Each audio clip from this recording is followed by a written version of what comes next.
أيها الأخوة، لدينا الضيف الكريم الدكتور سهيل عبد الحي، الأستاذ الزائر بقسم الدعوة والثقافة الإسلامية بجامعة الإسلام آباد الإسلامية العالمية، فندعو فضيلته لإلقاء كلمته الرائعة، فليتفضل مجزيا مشكورا مسبقا.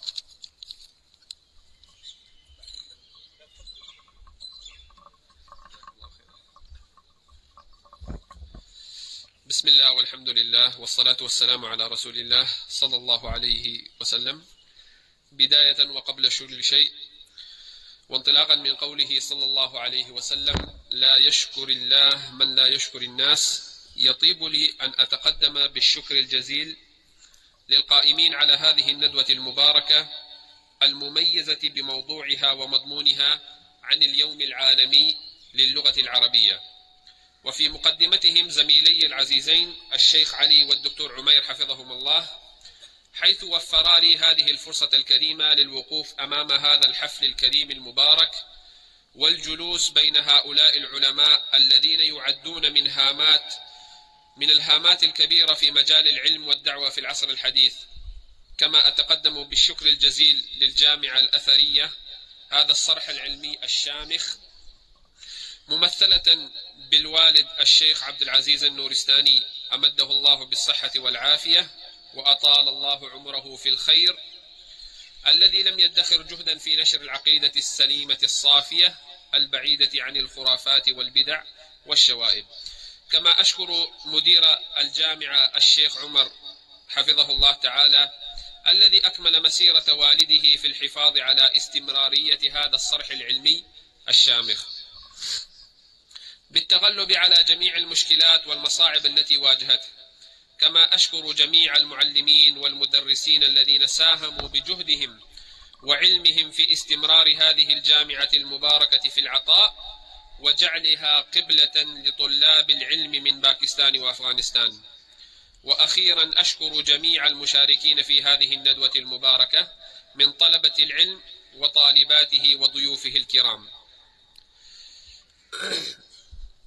أما في هذه الكلمة المختصرة، فسأحاول بإذن الله تعالى الحديث عن خصائص ومميزات اللغة العربية، تاركا المجال للدكاترة الكرام يحدثوننا عن أهمية اللغة العربية وفضلها إن شاء الله تعالى.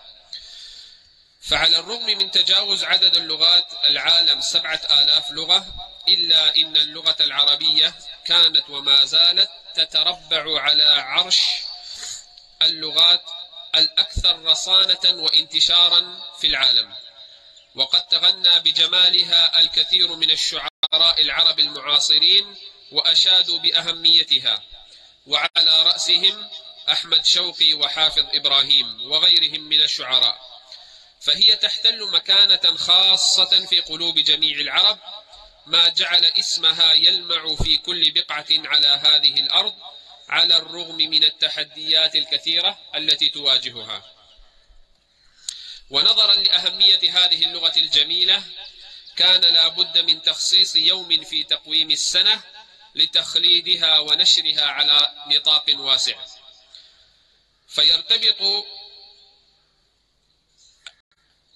18 من ديسمبر باليوم العالمي للغة العربية، وذلك بقرار صادر عن الجمعية العامة للأمم المتحدة عام 1973 ميلادية، نص على إدخال اللغة العربية ضمن مجموعات اللغات الرسمية المعمول بها في الأمم المتحدة، ذلك على الرغم من أن النسبة الأكبر من الدول الأعضاء في مجلس الأمم المتحدة تتحدث بلغات أخرى غيرها. بناء على ذلك القرار، اعتمدت اليونسكو العام العالمي للغة العربية عام 2012 للاحتفال بهذه اللغة سنويا، وانطلاقا من رؤيتها المتمثلة في تعزيز تعدد اللغات وتنوع الثقافات تحت مظلة الأمم المتحدة، التي اعتمدت بدورها شعارا مميزا لليوم العالمي للغة العربية يرمي إلى توعية العالم بتاريخها المشرف وأهميتها العظمى ويتجلى ذلك من خلال مجموعة من البرامج والأنشطة والفعاليات المختلفة مثل هذه الندوة التي تقيمها هذه الجامعة المباركة. فاللغة العربية جاءت لفظة اللغة من الفعل لغوى، أي نطق وتكلم. واللغة في الاصطلاح هي مجموعة من الحروف والكلمات والمفردات والأفعال والتركيبات اللفظية تستعمل كوسيلة للتواصل بين الناس عن طريق النطق والكتابة. أما العربية فهي نسبة إلى العرب الذين نطقوا بهذه اللغة. اللغة العربية بإجماع المختصين في علم اللغات والآثار مشتقة من الأصل السامي جنبا إلى جنب مع اللغات أخرى كالسريانية والكلدانية والعبرية. وتمتاز هذه اللغات جميعها بوجود تشابه كبير بين مفرداتها.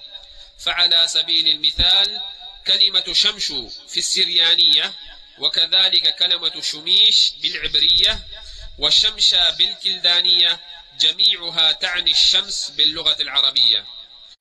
وتتكون اللغة العربية من لغتين رئيسيتين، ومنهما تفرعت اللهجات العربية، وهما اللغة العربية الحميرية وهي لغة جنوب اليمن، وهي قريبة من اللغة الحبشية، واللغة العربية المضرية وهي لغة شمال الحجاز، وهي شديدة الاتصال باللغة العبرية والنبطية. تمازجت اللغة الحميرية والمضرية معا نتيجة هجرة القبائل اليمنية الجنوبية بعد حادثة سيل العرم، وكذلك بسبب اختلاط الناس في مواسم الحج وفي الأسواق والمسابقات الشعرية مع اللغة الحميرية. تغلبت على سائر اللغات العربية الجنوبية كالمعينية والسبئية، ولكنها اندثرت بعد الإسلام. أما اللغة المضرية فقد قويت على حساب بعض اللغات العربية الشمالية الأضعف منها كلغة تميم وقيس، فتميزت كل قبيلة بلهجتها، وكانت أبرزها لهجة قريش التي امتازت بالفصاحة والخلو من العيوب واستخدام الكلمات والتراكيب اللفظية السهلة والسلسة في النطق وعند السمع. وعندما بعث النبي صلى الله عليه وسلم بعث بلسان عربي مبين، فكان القرآن الكريم بلغة العربية على لهجة قريش. قال الله تعالى: إنا أنزلناه قرآنا عربيا. كما تعد اللغة العربية لغة خالدة ولن تنقرض مع مرور الزمن حسب دراسة لجامعة برمنغهام أجريت للبحث في بقاء اللغات من عدمه في المستقبل. وتتميز اللغة العربية بالكثير من المميزات التي توجد في لغة الضاد فقط ولا توجد في غيرها من اللغات. وأذكر هنا بعض المميزات التي تتميز بها اللغة العربية. أولا، تتميز اللغة العربية بالبيان والبلاغة، وعليه فالقرآن الكريم لم ينزل إلا بها. قال تعالى: بلسان عربي مبين. فمثلا كلمة السيف في اللغة الفارسية تقتصر على معنى واحد، وكذلك في اللغة الأردو تقتصر على معنى واحد، وكذلك في اللغة البشتو مثلا ترى. بينما في اللغة العربية فيوجد لها عدة معان تدل عليه كالسيف والصارم والبتار وغيرها من الألفاظ. كما أن من مميزات اللغة العربية أنها تقيم الحجة على الناس، فلا يجوز للإنسان أن يشهد بالله دون فهمه لما يشهد به، لأن العلم شرط من شروط الشهادة، حيث قال الله تعالى: وما شهدنا إلا بما علمنا وما كنا للغيب حافظين. من مميزات اللغة العربية أيضا أن التكلم باللغة العربية يؤثر على العقل والخلق والدين، كما أن من مميزاتها أنها مصدر عز للأمة الإسلامية، وتعد مقوما أساسيا من مقومات الأمة. كما أن من مميزات اللغة العربية الفصاحة، وهي أن يخلو الكلام مما يشوبه من تنافر بالكلمات أو ضعف في التأليف أو التعقيد اللفظي.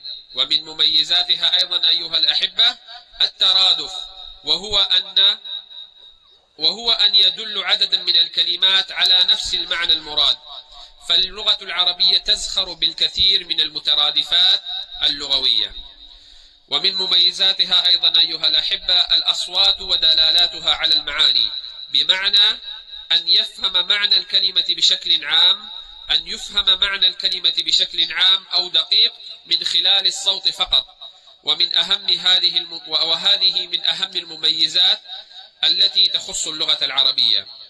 كما أن من مميزات اللغة العربية كثرة المفردات، فتزخر اللغة العربية بعدد وافر جدا من المفردات، ولا تحتوي لغة أخرى على عدد أكثر أو يساوي هذا العدد الذي تحويه لغة الضاد.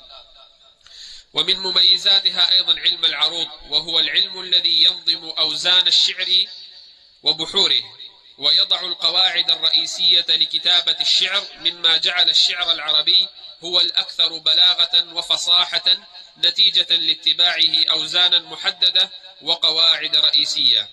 ومن أهم مميزاتها أيضا الثبات الحر. من أكبر التحديات التي واجهتها اللغة العربية هو ثباتها وانتصارها على عامل الزمن والتطور، في حين أن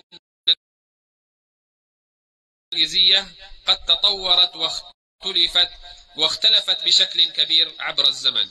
ومن مميزاتها أيها الأحبة التخفيف، وهو أن أغلب المفردات في اللغة العربية أصلها ثلاثي، ثم يأتي الأصل الرباعي ثم الخماسي على الترتيب.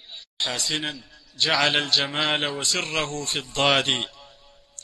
أكرر الشكر والتقدير للدكتور الفاضل سهيل عبد الحي على هذه الكلمات الرائعة.